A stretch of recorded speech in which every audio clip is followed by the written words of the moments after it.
Good morning. It's Saturday. I'm so happy it's Saturday. Yes. All right. Treadmill Devotions, day 71, March 20th. I'm going to jump right in because I slept late. You guys, I slept until almost 9. I don't remember the last time I did that, but it felt really good to sleep in. So, all right. So March 20th, Moses reviews the covenant, Deuteronomy 29, 2 through 29.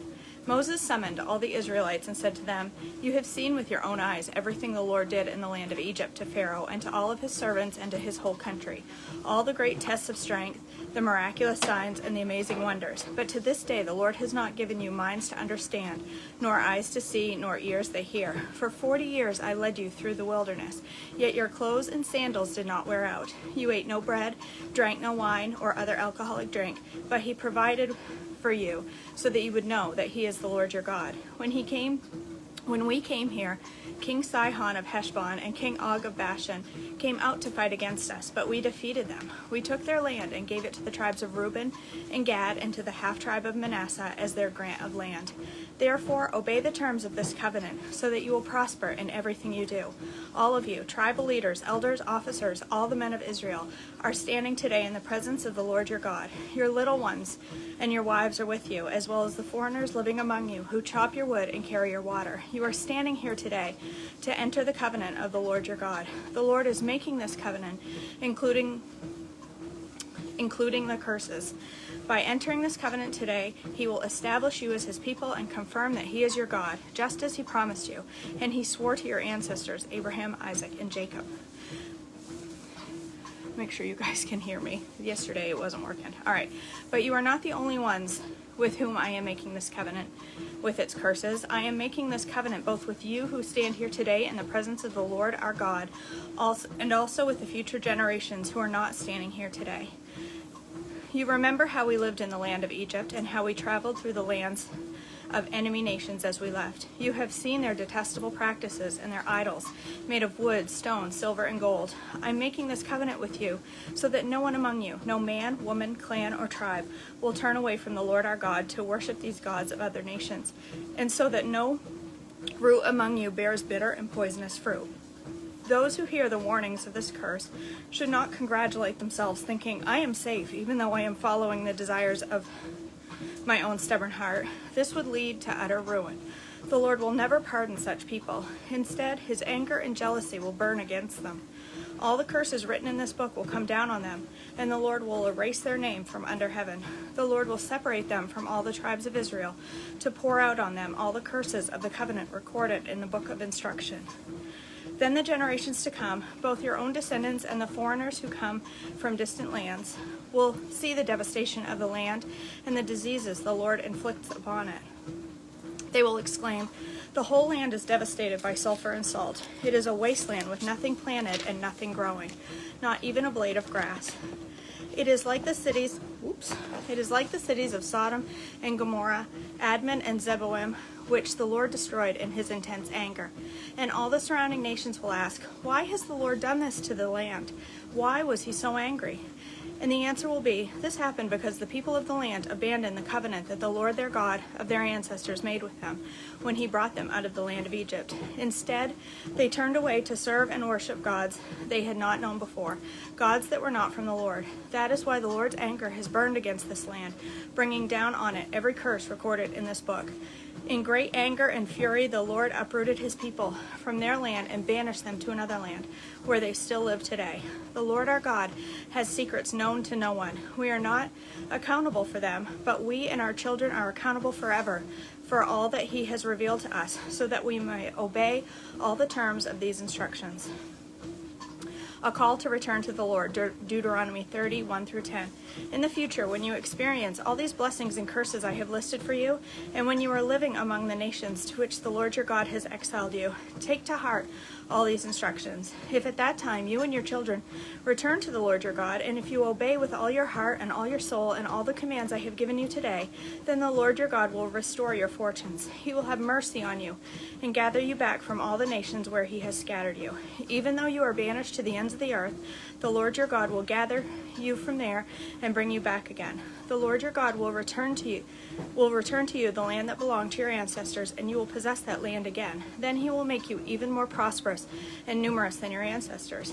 The Lord your God will change your heart and the hearts of all those descendants, so you will love him with all your heart, your soul, and you may live. And so you may live. The Lord your God will inflict all these curses on your enemies, on those who hate and persecute you. Then you will again obey the Lord and keep all of his commands I am giving you today. The Lord your God will then make you successful in everything you do. He will give you many children and numerous livestock, and he will cause your fields to produce abundant harvests, for the Lord will again delight in being good to you as he was your ancestors. The Lord your God will delight in you, and if you obey his voice and keep his commands and decrees written in this book of instruction, and if you turn to the Lord your God with all your heart and all your soul. The choice of life or death, Deuteronomy 30:11-20. This command I am giving you today is not too difficult for you, and it is not beyond your reach. It is not kept in heaven, so distant that you must ask, who will go up to heaven and bring this down so we can hear it and obey? It is not kept beyond the sea, so far away that you must ask, who will cross the sea to bring it to us so we can hear it and obey? No, the message is very close at hand.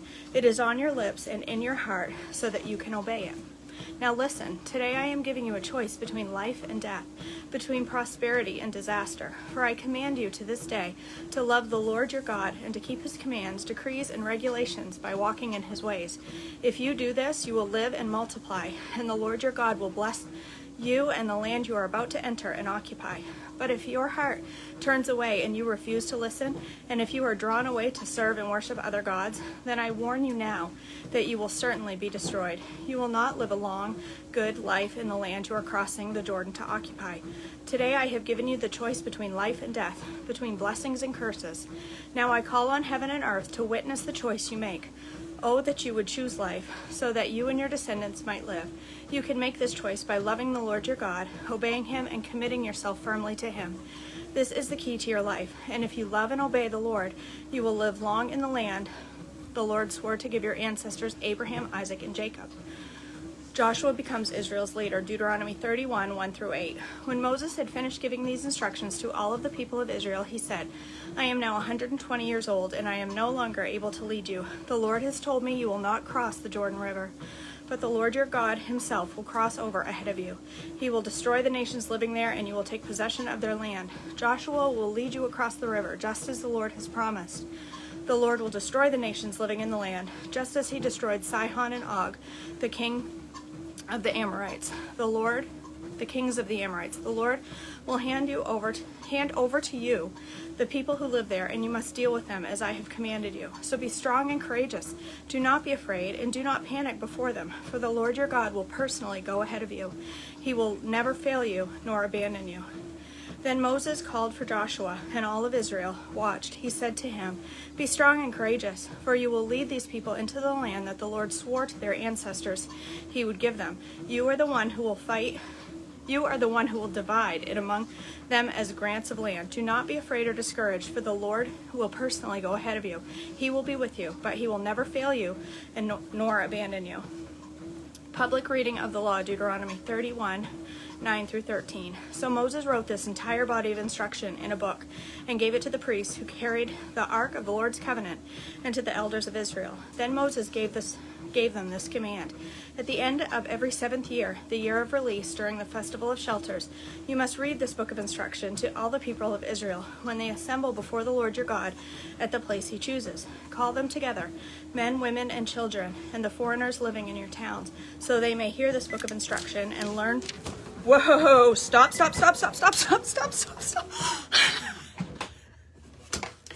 Oh, I hit the 9. Whew, girl, I almost went for a good run there. Whew. That scared me. Oh my gosh. My legs are short, you guys. I can only go 2 miles an hour and read at the same time. I can't go 9, and I hit that button with with my finger when I went to turn the page. Oh, let's get going.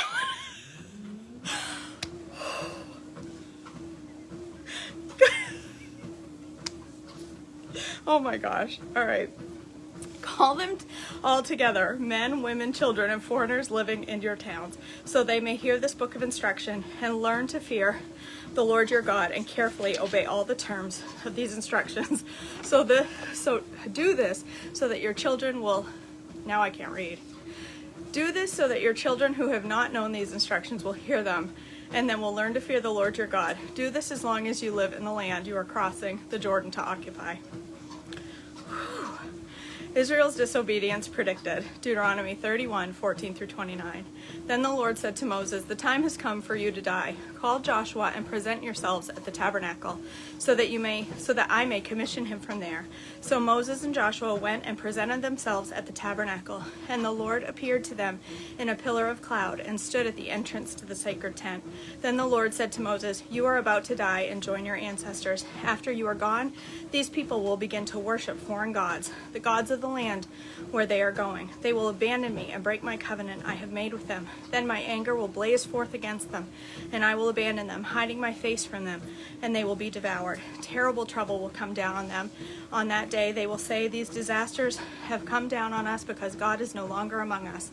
At that time I will hide my face from them on account of all the evil they commit by worshiping other gods. So write down these words of this song and teach it to the people of Israel. Help them to learn it, so it may serve as a witness for me against them. For I will bring them into the land I swore to give their ancestors, a land flowing with milk and honey.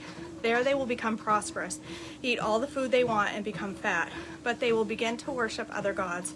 They will despise me and break my covenant. And when great disasters come down on them, this song will stand as evidence against them, for it will never be forgotten by their descendants.